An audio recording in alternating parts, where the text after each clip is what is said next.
কাছাড় জেলার শিলচরস্থিত বরাকের একমাত্র অসমীয়া মাধ্যমিক বিদ্যালয় দেশভক্ত তরুণরাম ফুকন উচ্চতর মাধ্যমিক বিদ্যালয়ের সুবর্ণ জয়ন্তী উপলক্ষে আয়োজিত অনুষ্ঠানে উপস্থিত হন মুখ্যমন্ত্রী ডক্টর হিমন্ত বিশ্ব শর্মা।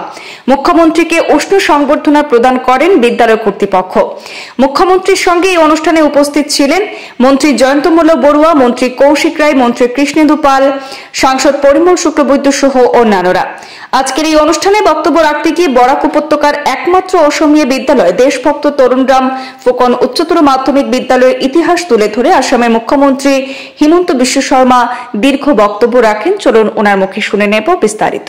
এই শুভক্ষণত মই বিদ্যালয়খনৰ বৰ্তমান আৰু পূৰ্বৰ শিক্ষক শিক্ষয়িত্ৰীসকল ছাত্ৰ ছাত্ৰীসকলৰ লগতে অঞ্চলটোৰ সমূহ বিদ্যানুৰাগী লোকক আন্তৰিক অভিনন্দন জ্ঞাপন কৰিছোঁ। এই পবিত্ৰ দিনটোত অসম মাতৃৰ সুসন্তান স্থান গঢ় লৈ উঠাত বিভিন্ন পৰ্যায়ৰ বিভিন্ন ব্যক্তিৰ গুৰুত্বপূৰ্ণ ভূমিকা থাকে। তেওঁলোককে অনুষ্ঠানখনৰ নিৰ্মাতা বুলি কোৱা হয়। They are known as an institution maker.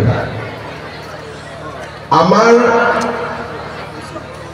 এই বিদ্যালয়খন দেশভক্ত তৰুণৰাম ফুকন উচ্চতৰ মাধ্যমিক বিদ্যালয়। এই বিদ্যালয়খনৰ জন্ম আৰু প্ৰতিপালনৰ সৈতে বহুতো বিদ্যানুৰাগী আৰু অনুষ্ঠানৰ নাম জড়িত হৈ আছে। এই সম্পৰ্কত সবাতোকৈ প্ৰথমে আমি অসম সাহিত্য সভাৰ নাম উল্লেখ কৰিব লাগিব।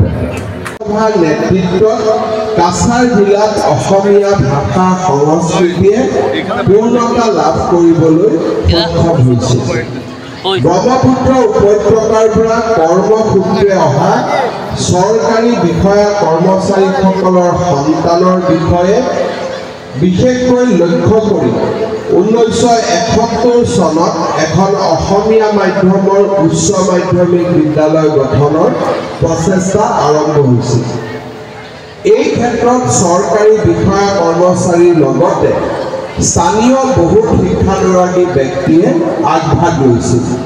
শাখা সভাৰ দ্বাৰা পৰিচালিত বিয়লি চৰা ধোৱা আলোচনাৰ ভিত্তিত দেশভক্ত তৰুণৰাম ফুকন মধ্য ইংৰাজী বিদ্যালয়খনকে উচ্চ মাধ্যমিক বিদ্যালয়লৈ উন্নীত কৰাৰ প্ৰস্তাৱ গ্ৰহণ কৰা হয়।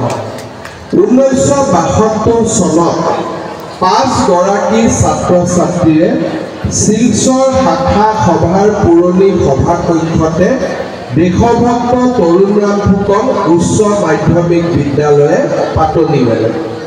বিদ্যালয়ৰ আৰম্ভণিৰ সময়ছোৱাত অসমীয়া ভাষাৰ শিক্ষাদানৰ বাবে উপযুক্ত শিক্ষক শিক্ষয়িত্ৰী নথকা এই জিলালৈ অহা বিভিন্ন চৰকাৰী বিষয়াৰ পত্নীসকলে এই বিদ্যালয়ৰ পাঠদানৰ গুৰু দায়িত্ব বহন কৰিছিল।